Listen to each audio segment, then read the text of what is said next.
From the swinging 60s to 2020, jazz vocalist Melba Joyce by Diedre Johnson. Melba Joyce is still the toast. Veteran singer's life has not been without hardships. Some people just know. Veteran jazz singer Melba Joyce is one of those who knew pretty early. She started singing for anyone within earshot at age 5. The mellifluous earfuls were not polished, but there were signs of what was to come. From clubs in the Big D, Dallas, Texas, to Ronnie Scott's in London, to singing background for Smokey Robinson, plus appearing with so many jazz greats. Hers is a life with so much life. In September 2019, Melba Joyce celebrated her 80th year on Earth, but she has not slowed down. When not on tour in some foreign country, she is loving her New York apartment, hanging out with her family, sons Keith and Carl, and their younger sister, singer Carmen Bradford, or teaching music at Edgar Evers College. This Dallas transplant is always working on music for herself or friends. During the interview, Melba fluttered from one subject to another, just like a chanteuse singing a melody of songs. However, the subject, fluttering, is the fun part. DJ, what are you working on right now? I am collaborating with the lyricist of Sounds from a Slave. He is one of my colleagues at work, and I am adding the music. I have not been successful with that yet. I have had to work for a while, but since he is retiring, I really need to get to that. If I don't get to it soon, he will think I am not taking care of business. Also, another composer has written music he wants me to sing. You work so much in other countries. What is the difference between them and the U.S. in terms of jazz appreciation? People in foreign countries appreciate jazz more than they do here. People seem to love it and want to hear it so badly. My grandson asked me, how many countries have I been to? I counted, and it was 60. Please mention a few countries. Russia is one. I've been there 8 times, but I changed my number and did not give it to the producer. I never had her number. She called me at 6 in the morning saying, we really would like you to come. Russia was really something to me. When did you first know that you could sing? When I was about 5. What was your parents' reaction? Well, my grandmother was very encouraging. She sang along with the radio all the time. She taught me to read and brought me a book of lyrics. When I was 5, Paula was a young girl in my neighborhood was taking piano lessons. She knew my father was a singer. We lived on the same street at opposite ends of the block. My cousin lived across the street from the girl. One day she crossed the street to tell me that she would like to teach me some new songs. I learned songs and we sang together. Paula's family lived in a 2-story house with a big backyard filled with toys, a sandbox, a slide, and a tricycle, and other fun things. She and her brother had outgrown the toys, so I enjoyed their backyard when Paula was finished teaching me new songs. What happened next? I got bored. She was learning to play. I was just an impatient little girl. Eventually, I took piano lessons. How do you balance raising kids and doing all of that? I found a way if I had the jobs. My husband cooperated with me. I could not have traveled if it were not for him. I started traveling when my kids were 8 or 9. I had a babysitter, but I did not leave home to go on the road until they got to the age when they could cook for themselves.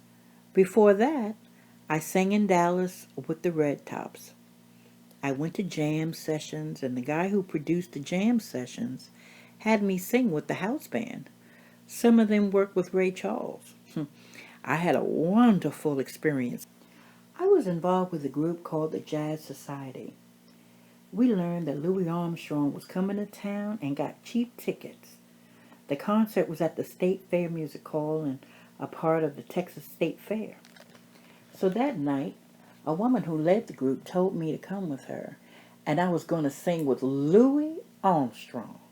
I thought she lost her mind. She said, I told him about how wonderfully you sang, and he wants to sing with you. Louis did a couple of songs, and I sang Misty and Sea. We got a rousing reception. It was my hometown. Louis told me I ought to do this for a living and asked if I would sing for the second show. So I did. There were newspaper stories and photographers everywhere. Then I sang at a private club for 2 weeks. It was segregated, but they let everyone come in while I was there. My reputation was growing and got another job after that. Things kicked off from there. How long did you stay in Texas? My husband, Bobby Bradford, who was a jazz trumpet player, we met at a jam session at the American Woodman Hall in Dallas. I sang with the house band called the Red Tops. The leader, David Fathead Newman, had a standing engagement with Ray Charles. He was with us and when not performing with Ray. The band played every week and got paid. Although it was a jam session where musicians could join in and play, Bobby and I met there and got married. After Bobby graduated from Lincoln High School, he attended Sam Houston College in Austin. He joined the Air Force. After the service, he returned to Austin to resume his college education at Sam Houston College, and that merged with Tillotson College. President Kennedy was assassinated while we lived in Dallas. On that day, I had to go to Dallas for a job. Someone got on the bus and said that President had been shot and the governor had been shot. When I got to Dallas, everyone was so upset. It was a horrible time. Later on, you moved to California. What prompted that? There was not enough jazz, and we both thought there would be greater opportunities in California. We just packed up the kids and the furniture and moved to California. You didn't yet have Carmen? We had a baby, and that baby was killed in a car wreck. She was 8 months old. I left the nursery school at the church. I was driving and turned the corner when a bus came from the hill, speeding, and hit us. She died right there on the corner, and when I woke up, I was in the hospital. But before that, the car was stopped, and I can hear the hissing sound, and someone came to the driver's side, and someone said, "Can you hear me?" And I said, "Yes, can you get my baby out?" So they got her out, and she died in the lady's arms. I am so sorry to hear that. I was in a cast for about 2 months, and I stayed at my mother's house to heal. The doctor said I would not be able to have any more children. About 10 months later, Carmen was born. Thank God. Bobby's mother was already out in California, so we stayed with her for a short time. Bobby was working intermittently, and so was I. I waited for Carmen to get to a certain age before I went out on the road. And then you moved? First, we were in Pacoima. There was a guy who had a club near us. I used to go Monday night, and they would have sessions. But it seemed they just were not calling the women. So one Sunday night, I went out to get something to fix dinner and passed by the club. The door was open, so I stopped the car and went inside. As soon as they played something in my key, I got up and started singing on a microphone. The name of that club was the Sly Cat, and the owner, Ray Dewey, was at my 80th birthday party. He and I became friends, and I was working at the club all of a sudden. Then we moved to Pomona, a suburb near Los Angeles, and I got a job at a club called the Royal Tahitian. It was like a country club. They had another big room in the back, and they were bringing in people like Louis Armstrong, Ella Fitzgerald, and Sarah Vaughan. When Sarah Vaughan came, the owners told her there was a young lady who thinks she's you. One night, there was someone peeking behind a door at the club, trying not to be seen. I looked, and it was Sassy. That's Vaughan's nickname. I said to myself, you've got to find Melba tonight, because you cannot sit here and sing every lick like this woman sings.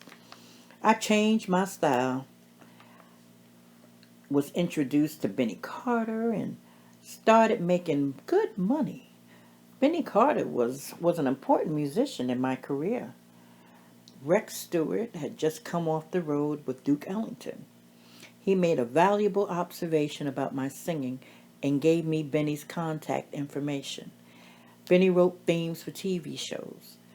He was famous. He arranged for Count Basie and other big bands. Benny's agent sent me on the road with Big Tiny Little, a ragtime piano player on the Lawrence Welk Show. We went to Washington State and Tahoe. Black people said the club in Tahoe was segregated and that I did not need to work there. So one night they played those old cotton fields back home. When he introduced me, he said, I want to introduce you to a lady, and she is not from the cotton fields back home, but from the black tar pits of Los Angeles. Some people playing the slot machine stopped playing. When the show was over, I called the manager to ask why he had me on the road with a racist. He said he did not mean it that way. I said, I don't care whether he meant it or not. I don't like him, and this is not going to work for me. So I went with Louis Jordan, a saxophonist and bandleader. He had a hit song, Ain't Nobody Here But Us Chickens. I worked with Jordan for a while. Later, Skip Trenier and the Treniers booked me with his band at the Sahara in Tahoe. I made new connections for gigs all over the country. What was LA like in the 1960s, 70s, and 80s for jazz artists? It was all right. Red Fox had a club on La Cienega. They had an open mic night, and the prize was to work at Red Fox's club for 2 weeks. I won and was there for 22 weeks. Red got me work on TV shows, including the Woody Woodbury and Donald O'Connor shows. I worked at some of the big jazz clubs in LA. I met Carmen Twilly, a well-known background singer who wanted to know what kind of music I was doing. That stuck in my mind. One of my friends was playing piano with Smokey Robinson, who was leaving the Miracles and needed a background singer. I had performed at Pasadena City College and opened for Smokey. Then there was the divorce. Yeah, at that time, there was a headline in a Tahoe newspaper. Poor Melba, someone stole her name.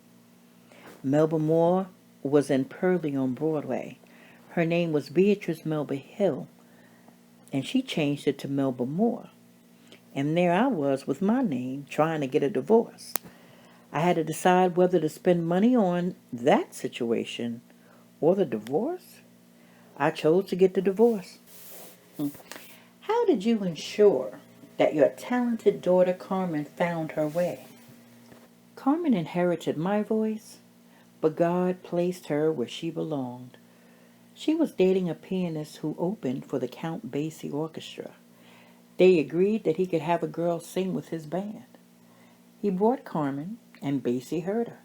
He said, pack your bags at the end of the show. The rest is her story. What did you say when your daughter said she was singing with the Count Basie band? Okay, see ya. Now, were you in California or New York? I was in California, but I got the divorce, sold the house, and moved to New York. What made you move to New York? The jazz clubs were closing in LA, and I had to go to New York, the place everyone goes to prove themselves. Are you still teaching part-time? Yes, 4 days a week at Medgar Evers College. I received a BA degree from Antioch College and my master's from Rutgers University. Talk about making the live album of Melba Joyce at Ronnie Scott's. My father and Billy Eckstein were friends. Billy made a tape of my songs and sent it to Ronnie Scott in London, England. Ronnie booked me immediately. Before I knew it, I was singing in London. That CD is amazing. Now that you're a seasoned jazz singer, what are some of the things you've learned and want to pass on to those just starting out? You have to be committed to it, and you need to learn as much as you can about music and about jazz so that you understand what the genre is, because it is a phenomenal genre of music. You need to become familiar with all the songs, the repertoire of jazz, all of the songs that are noted. Learn how to sing them well. Learn to read music. You don't have to read, but musicians should, because it prepares you for other opportunities. Find out what jazz really is. Find out the history of the music. Do as much of the blues as you can. Study music like a horn player studies. That's a lot of studying. Yes, it is. But working is the best study. It introduces you to other singers, musicians, and songwriters. And a lot can come from that.